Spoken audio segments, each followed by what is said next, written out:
할렐루야. 제 이름은 박경숙, 올해 56살입니다. 인천에서 20년 넘게 작은 분식집을 운영해 왔습니다. 저는 평생 종교와는 상관없는 사람으로 살았던 사람입니다. 교회 종소리가 아무리 들려도, 크리스마스 행사가 아무리 화려해도 저는 그냥 늘 이렇게 말하던 사람이었어요. 나는 교회랑 안 맞아. 믿음 없어도 잘 살 수 있어. 그런 제가 예수님을 믿게 되고 1년 만에 교회에서 전도왕이라는 칭호까지 받게 될 줄은 정말 아무도 몰랐습니다. 당연히 저도 몰랐고요. 그 시작은 진짜 아무것도 아닌 분식집에 찾아온 한 손님 때문이었습니다. 그날도 저는 늘 하던 대로 떡볶이를 볶고 튀김을 올리고 별다를 것 없는 하루를 보내고 있었어요. 오후 2시쯤 점심 손님이 빠져나가고 가게가 잠깐 한가해지는 시간이었어요. 그때 문이 열리고 낯선 아주머니 한 분이 조용히 들어오셨습니다. 머리는 단정하게 묶었고 옷차림도 소박한데 얼굴이 이상하게 빛나는 사람. 제가 그런 느낌을 받아본 건 정말 그때가 처음이었습니다. 어서 오세요. 뭐 드릴까요? 아주머니가 미소 지으며 말했습니다. 떡볶이 1인분이요. 근데 이 집은 참 따뜻하네요. 저는 순간 뜨끔했습니다. 가게가 따뜻하다는 말은 맛있다는 말보다도 저는 더 좋았고 왜인지 모르게 기분이 이상하게 좋아졌습니다. 따뜻하긴요. 그냥 오래돼서요. 기름 냄새도 좀 나고. 제가 농담처럼 말하자 그 아주머니는 고개를 살짝 저으며 말했습니다. 아니에요. 사장님 얼굴이 따뜻해서 그래요. 저는 순간 말을 잃었습니다. 손님에게 그런 말을 들어본 적이 없었거든요. 그 아주머니는 떡볶이를 먹는 내내 저를 계속 바라봤습니다. 부담스러운 시선이 아니라 뭔가 걱정하는 듯한, 위로하려는 듯한 그런 따뜻한 눈빛이었습니다. 떡볶이를 다 드신 후 아주머니가 말했습니다. 사장님 혹시 요즘 많이 힘드시죠? 저는 깜짝 놀라 말했습니다. 제 표정에 다 써 있어요? 그 아주머니는 조용히 미소 지었습니다. 아니요. 제가 보이더라고요. 마음이 많이 무겁고 잠도 잘 못 주무시는 것 같고 그 말에 저는 뜨겁게 차오르는 무언가를 느꼈습니다. 사실 저는 그때 남편과 사이도 좋지 않았고 분식집도 요즘 장사가 잘 안 돼 매일 불안과 걱정 속에 살고 있었습니다. 그 아주머니는 제 손을 가만히 잡으며 말했습니다. 어떤 문제인지는 모르겠지만 예수님이 사장님을 위로하고 싶어 하시는 것 같아요. 저는 그 말에 움찔했습니다. 예수님? 평생 교회 근처도 안 가던 제가 저 그런 거 안 믿어요. 저는 단호하게 말했습니다. 그 아주머니는 기대했다는 듯 웃지 않고 담담하게 말했습니다. 괜찮아요. 안 믿어도 괜찮아요. 그냥 예수님이 사장님을 사랑하신다는 것만 알면 돼요. 이 한 문장이 제 마음속 깊은 곳 어딘가를 툭 하고 건드렸습니다. 그런데 아주머니는 그 말을 남기고 자리에서 일어나며 영수증 위에 뭔가를 적었습니다. 이건 제 연락처예요. 혹시 정말 아주 혹시라도 힘들어서 누구라도 붙잡고 싶을 때 한번 연락해 보세요. 그리고 아주머니는 가볍게 손을 흔들며 가게 문을 나갔습니다. 그 손님이 돌아간 뒤에도 그 말이 귀에서 맴돌았습니다. 예수님이 사장님을 사랑하신대요. 왜 그 말이 그렇게 아프게 들렸을까요? 왜 그렇게 오래 마음에 남았을까요? 저는 그날 밤 평생 처음으로 이불을 뒤집어 쓴 채 혼잣말로 중얼거렸습니다. 예수님이 왜 나를 사랑해?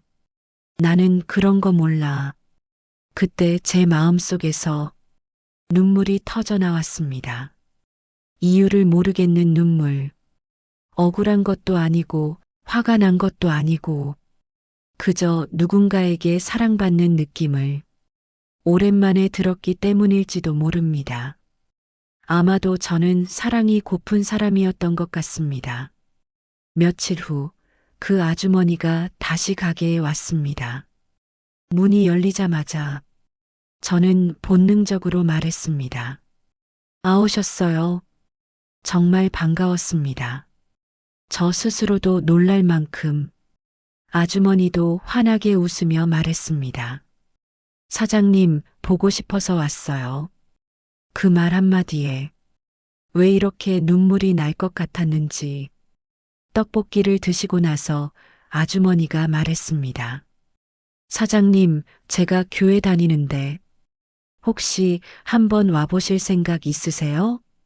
저는 말문이 막혔습니다. 평생 거절만 해왔던 말인데 이상하게 이번에는 아니요라는 말이 안 나왔습니다. 저는 얼버무리듯 말했습니다. 교회 가본 적이 없어서 괜히 제가 민폐 아닐까요? 아주머니는 전혀 당황하지 않고 말했습니다.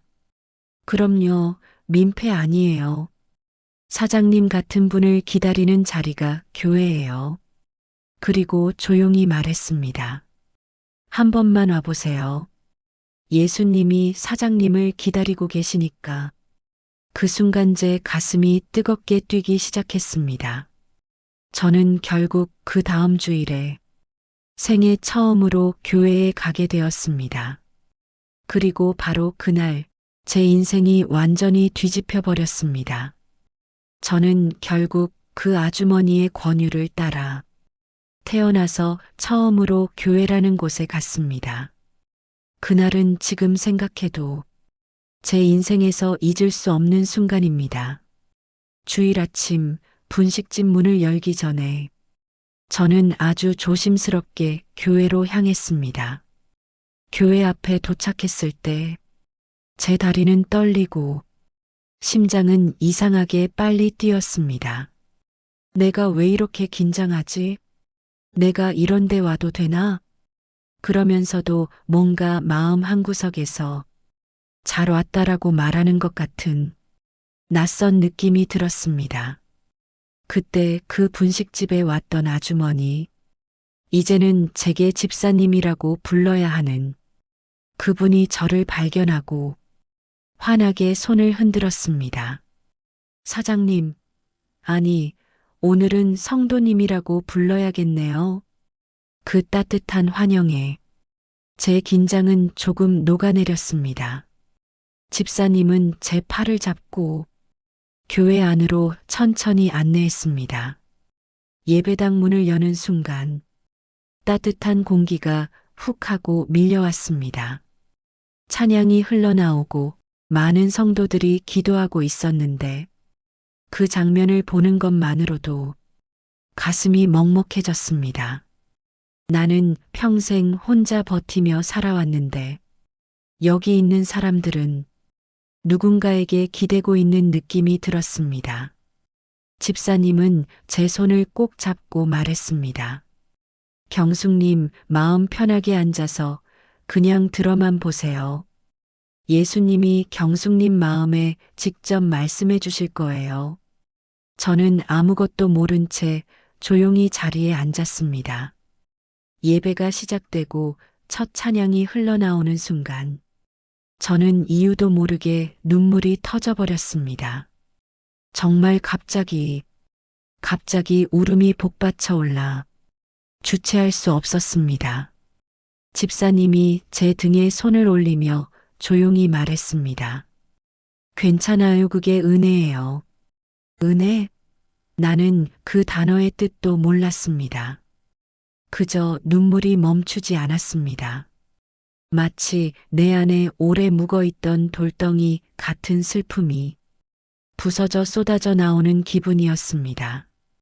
왜 우는지 모르겠는데 그냥 눈물이 멈추지 않았습니다. 그저 울기만 해도 가슴이 시원해지고 삶의 먼지가 털리는 느낌이 들었습니다. 그날 목사님이 말씀하신 구절은 이사야 43장 1절이었습니다. 야곱아 너를 창조하신 여호와께서 이제 말씀하시느니라. 너는 두려워하지 말라. 내가 너를 구속하였고 내가 너를 지명하여 불렀나니 너는 내 것이라. 그 말씀이 선포되는 순간 제 마음은 얼어붙었습니다. 너는 내 것이라. 누가 지금 나한테 그런 말을 한 거죠? 평생 누군가에게 너는 내 것이라는 사랑을 들어본 적이 없었습니다. 목사님은 이어서 말했습니다. 하나님은 여러분이 교회에 앉기 훨씬 전부터 여러분을 불러오셨습니다. 여러분은 우연히 온 게 아닙니다. 하나님의 계획 속에 들어온 것입니다. 그 말을 듣는 순간 저는 못 참고 오열하기 시작했습니다. 하나님이 나를 부르셨다고요? 그렇게 믿음의 문이 조용하지만 확실하게 열렸습니다. 예배가 끝난 후 집사님이 말했습니다. 경숙님, 잠깐만요. 제가 기도 좀 해드릴게요. 저는 수줍게 고개를 끄덕였습니다. 집사님은 제 두 손을 잡고 마치 오래전부터 저를 알고 있었던 사람처럼 따뜻하게 기도했습니다. 주님, 이 딸을 오늘 교회로 인도하신 것 감사합니다. 평생 마음속에 쌓여있던 아픔을 주님이 오늘 녹여주셨습니다. 이 딸이 예수님의 사랑 안에서 새 인생을 살게 하소서. 그 기도는 그 어떤 말보다 따뜻했습니다. 저는 속으로 이렇게 중얼거리고 있었습니다. 하나님 정말 저를 부르신 건가요? 그날 이후 저는 자연스럽게 매주 교회에 발걸음을 옮겼습니다. 처음엔 예배가 좋다 정도였는데 점점 달라졌습니다. 말씀이 귀에 들어오고 찬양을 부르면 마음이 뜨거워지고 기도하는 법도 조금씩 배워갔습니다. 그리고 어느 날 말씀을 듣다가 갑자기 이런 생각이 들었습니다. 나도 누군가에게 예수님을 전하고 싶다. 그 순간 스스로 깜짝 놀랐습니다. 아직 성경도 잘 모르고 기도도 서툰 제가 누군가를 전도한다는 게 가능할까? 하지만 마음속에서 끊임없이 울리는 음성이 있었습니다. 너도 누군가의 문을 두드릴 때가 됐다. 저는 그날 밤 생전 처음으로 진짜 기도를 드렸습니다. 하나님, 제가 누굴 전도해야 하나요? 누구에게 가야 하나요? 놀랍게도 하나님은 바로 그 다음 날 제 첫 번째 전도 대상자를 보내주셨습니다. 바로 제 분식집에 찾아온 한 청년이었습니다. 그날 오후 마른 얼굴에 지쳐 보이는 청년이 가게에 들어왔습니다. 떡볶이 작은 거 하나요? 청년은 고개를 숙인 채 앉아 있었고 표정이 너무 힘들어 보였습니다. 떡볶이를 내밀며 저는 말했습니다. 힘들어 보이네. 무슨 일 있어요? 청년은 한숨을 푹 쉬며 말했습니다. 그냥 사는 게 좀 힘들어서요. 그 말이 제 마음에 바로 꽂혔습니다. 딱 몇 달 전에 저 같았습니다. 그 순간 교회에서 들었던 권사님의 말씀이 떠올랐습니다. 전도는 성경을 많이 아는 게 아니야. 내가 만난 예수님을 전하는 거야. 그래서 저는 아주 조심스럽게 입을 열었습니다. 저도 정말 힘들고 죽고 싶던 시기가 있었어요. 청년은 놀란 듯 저를 바라봤습니다. 근데 예수님 만나고 나서 전 진짜 살아났어요.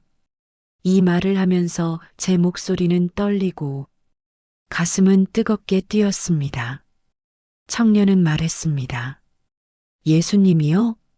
저는 고개를 끄덕이며 말했습니다. 예수님이 진짜 계세요. 그리고 당신도 도와주고 싶어 하세요. 혹시 교회 한번 와볼래요? 청년은 조금 머뭇거리더니 울먹이며 말했습니다. 가볼게요. 그 순간 저는 마음속에서 뜨거운 무언가가 치밀어 오르는 것을 느꼈습니다. 아, 하나님이 하셨구나. 그 청년이 제가 전도한 첫 번째 영혼이었습니다. 청년을 처음 전도하고 집에 돌아온 날, 저는 평생 느껴본 적 없는 감정으로 잠을 이루지 못했습니다.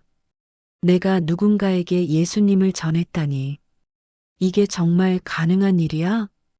그런데 마음 한가운데서 이런 목소리가 들리는 것 같았습니다. 잘했다. 이제 시작이다. 저는 그날 처음 전도라는 것이 얼마나 가슴 뜨거운 일인지 깨닫기 시작했습니다. 그 다음 주일 저는 마음속으로 계속 외쳤습니다. 올까? 안 올까? 혹시 그냥 예의로 대답한 건 아닐까? 예배가 시작될 즈음 누군가 조심스런 발걸음으로 교회에 들어왔습니다. 바로 제가 전도한 그 청년이었습니다. 저는 너무 놀라서 자리에서 벌떡 일어날 뻔했습니다. 그 청년은 저를 보더니 쑥스러운 듯 고개를 끄덕였습니다. 집사님도 놀란 표정으로 말했습니다. 경숙님 첫 열매네요. 정말 축복이에요. 예배가 시작되고 찬양이 흘러나오자 청년은 눈을 감고 앉아 있었습니다.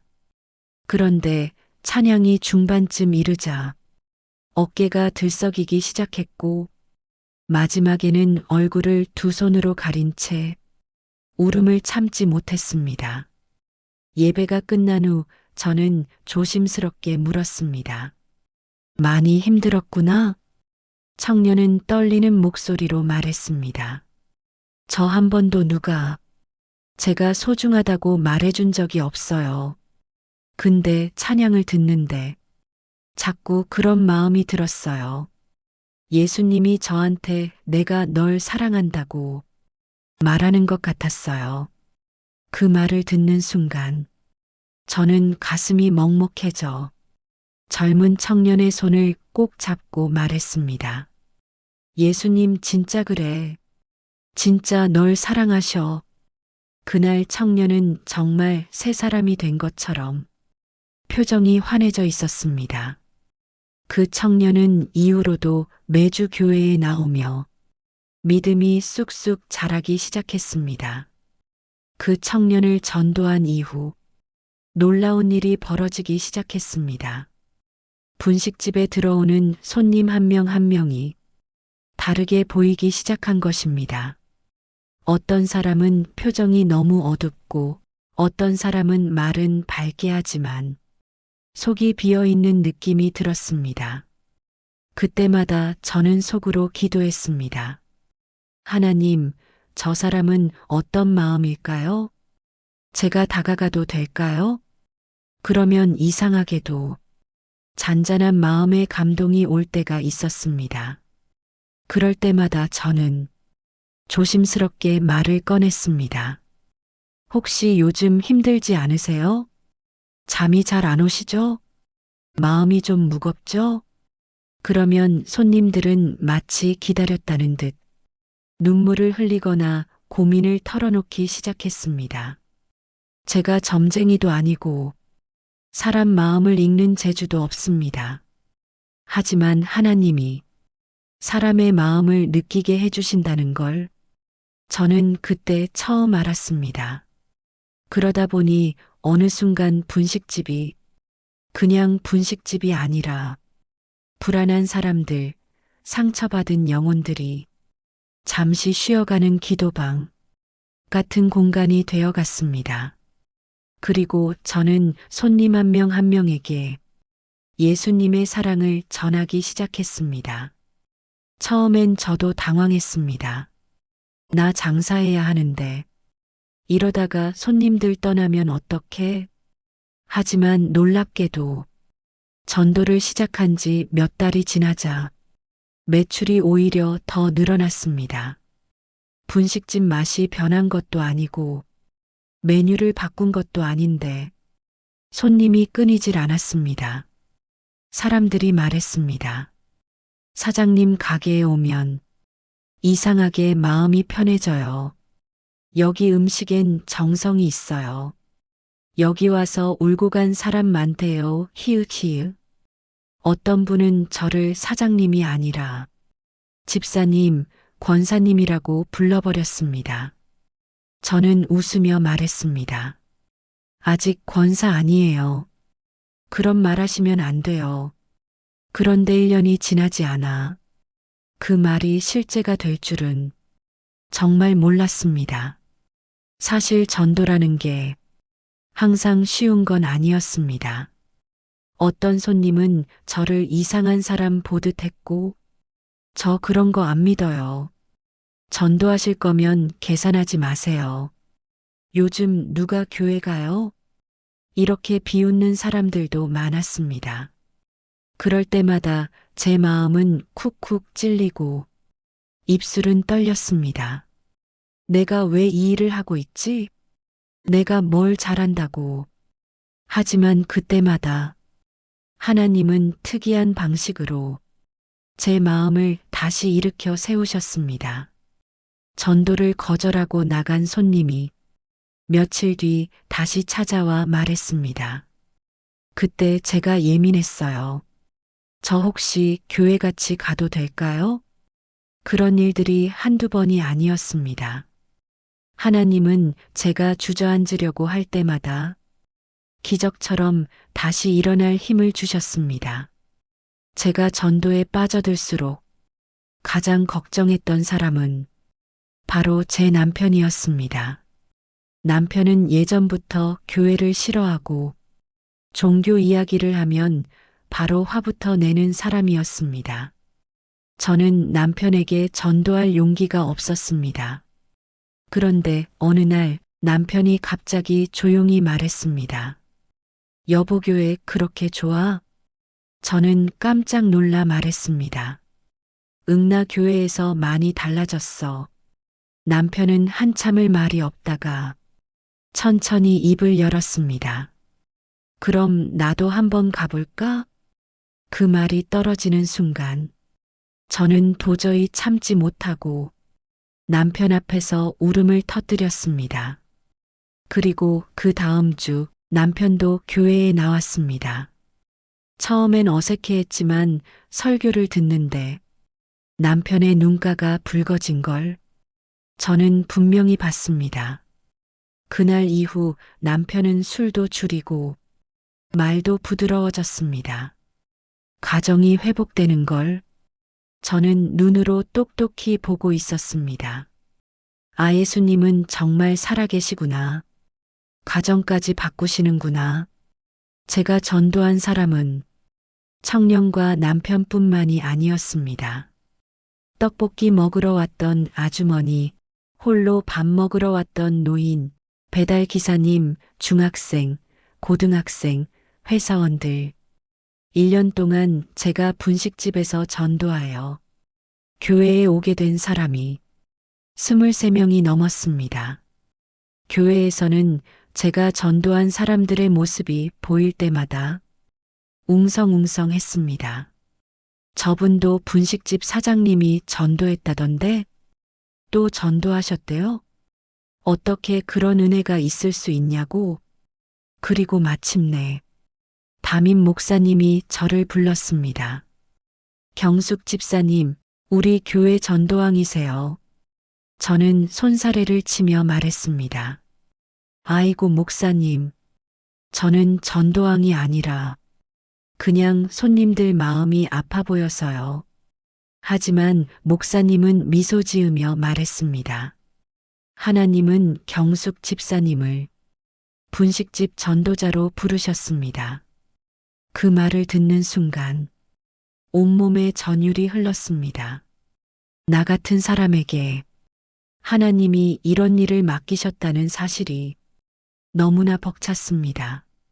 전도한 지 1년이 되던 해 교회는 저에게 권사 직분을 맡기고 싶다고 말했습니다. 경숙 권사님, 하나님께서 권사님을 부르셨습니다. 그 말을 듣는 순간 저는 눈물이 쏟아졌습니다. 평생 교회라면 고개를 저으며 지나가던 제가 이제는 교회를 세우는 일꾼이 되었습니다. 전도왕, 권사, 그 모든 타이틀보다 저를 울린 것은 딱 하나였습니다. 하나님이 나 같은 사람도 쓰신다는 것. 그 사실에 저는 지금도 가슴이 뜨거워집니다. 권사로 세움을 받은 그날, 저는 한참 동안 강단 위에서 내려오지 못했습니다. 그저 감격의 눈물이 계속 흘러내렸습니다. 하나님, 정말 제가 맞습니까? 평생 죄인처럼, 실패자처럼 살아오던 제가 교회에서 권사님이라고 불릴 줄은 정말 상상도 못한 일이었습니다. 권사가 된 첫 주간, 담임 목사님이 제게 은근한 미소로 말했습니다. 경숙 권사님, 권사님의 사역은 이미 정해져 있어요. 저는 놀라서 물었습니다. 네, 어떤 사역이요? 목사님이 말했습니다. 바로 그 분식집입니다. 순간 제 눈이 커졌습니다. 하나님이 권사님을 분식집 전도자로 세우셨어요. 그 자리 그대로에서 더 많은 영혼을 품으세요. 그 말을 듣는 순간 제 마음에 전율이 흘러갔습니다. 분식집을 20년 동안 운영했지만 그것이 사역의 자리가 될 거라고는 생각해 본 적이 한 번도 없었습니다. 하지만 돌아보니 이미 하나님은 제 분식집을 작은 교회처럼 사용하고 계셨습니다. 그때부터 저는 분식집 한쪽에 작은 성경책을 놓기 시작했습니다. 그리고 은혜의 자리라고 불리는 작은 기도 코너도 만들었습니다. 손님들 중 마음이 무거워 보이는 분들에게는 자연스럽게 말했습니다. 잠시 저기 앉아서 쉬고 가세요. 제가 기도 한번 해드릴게요. 처음엔 어색해하던 손님들도 기도를 듣다가 눈물을 흘리는 일이 많아졌습니다. 어떤 분은 말했습니다. 사장님 여기 오면 마음이 무너져요. 왜 그런지 모르겠어요. 저는 그때마다 말했습니다. 그건 예수님이 지금 당신 마음을 만지고 계셔서 그래요. 그리고 함께 기도했습니다. 어느 순간부터 동네에서 제 분식집은 이상한 소문이 돌기 시작했습니다. 그 집 가면 울고 나온대. 그 집 사장님 기도해 준대. 그 집 떡볶이 먹으면 마음이 편해진대. 사람들은 농담처럼 말했지만 저는 그 말이 너무 감사했습니다. 제가 한 게 아니라 예수님이 하신 일이니까요. 그래서 저는 가게 간판 아래에 작게 글귀 하나를 붙였습니다. 예수님은 당신을 사랑하십니다. 그 문구를 읽고 한 아주머니가 가게에 들어와 말했습니다. 그 사랑 저도 알 수 있을까요? 저는 웃으며 말했습니다. 물론이죠. 그 사랑을 알려고 오신 게 바로 지금이에요. 그 아주머니도 결국 교회에 나오기 시작했고 몇 달 후 예수님을 영접했습니다. 그런 일들이 끊임없이 반복되었습니다. 1년이라는 시간이 흐르고 교회에서는 연말 전도왕을 선정했습니다. 당연히 저는 전도왕이 누구인지 관심도 없었습니다. 그저 분식집에서 바쁜 하루하루를 보내며 전도하는 것만으로도 이미 벅찬 감사가 있었기 때문입니다. 그런데 연말 예배 중 목사님이 이렇게 말했습니다. 올해 우리 교회의 전도왕은 분식집에서 예수님의 사랑을 전하신 박경숙 권사님입니다. 그 순간 성도님들의 박수 소리가 터져 나왔습니다. 저는 믿기지 않아 고개를 숙인 채 눈물만 주르륵 흘렸습니다. 무대 앞으로 나오라는 말에도 도저히 걸어나갈 수가 없었습니다. 목사님은 제게 마이크를 건네며 말했습니다. 권사님, 어떻게 이렇게 많은 사람을 전도하실 수 있었나요? 저는 떨리는 목소리로 대답했습니다. 목사님, 제가 한 게 아닙니다. 예수님이 하셨어요. 그리고 이어 말했습니다.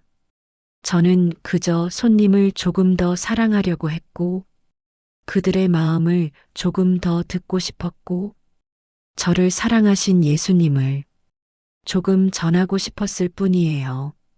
그날 저는 많은 사람들 앞에서 이렇게 고백했습니다. 전도는 내가 하는 게 아니었습니다. 예수님이 영혼 하나하나를 데려오셨습니다. 그 고백은 지금까지도 제 인생의 중심에 있는 고백입니다. 전도왕이 되던 해 가장 큰 변화는 사실 가정이었습니다. 교회를 처음 따라왔던 남편은 어느 순간 저보다 더 은혜를 받기 시작했습니다. 술을 끊었고 말투가 부드러워졌고 가족에게 관심을 갖기 시작했습니다. 어느 날 남편이 말했습니다. 여보, 예수님 믿고 나서 세상이 다르게 보여. 저는 그 말을 들으며 하나님께 마음속으로 고백했습니다. 하나님, 이렇게까지 회복해 주실 줄은 정말 몰랐어요. 남편은 어느새 제가 못 가는 날에는 저보다 먼저 예배당 문을 열고 성경책을 들고 좌석에 앉아 있었습니다. 그리고 1년 뒤 남편도 집사 직분을 받게 되었습니다. 그 모습은 제가 평생 본 남편의 모습 중 가장 아름다웠습니다. 이제 저는 매일같이 새로운 마음으로 가게 문을 엽니다. 오늘은 어떤 영혼을 보내주실까? 주님, 오늘도 준비되어 있겠습니다. 한때는 하루 매출에 울고 웃었고 사람의 말 한마디에 상처받던 제가 이제는 하루하루가 하나님의 사명임을 알게 되었습니다. 저는 이제 이렇게 고백합니다. 예수님은 지금도 분식집에 찾아오는 한 사람 한 사람을 부르시고 계십니다. 그저 저 같은 작은 사람이 그 부르심에 쓰임 받을 뿐입니다. 그리고 마지막으로 저는 진심으로 이렇게 말하고 싶습니다. 예수님은 지금 이 이야기를 듣고 있는 당신도 사랑하십니다. 당신을 기다리고 계십니다. 당신의 이름을 이미 알고 계십니다. 저는 분식집 사장으로 시작했지만 하나님은 그 분식집을 사람을 살리는 자리로 바꾸셨습니다. 누구든지 주님의 부르심 앞에 서기만 하면 평범한 인생이 은혜의 인생으로 바뀝니다. 저는 그 사실의 산증인입니다. 예수님을 만나면 인생이 달라집니다. 인생이 새로워집니다. 그리고 누군가의 인생을 살릴 수 있습니다. 모든 영광을 오직 하나님께 올려드립니다. 할렐루야.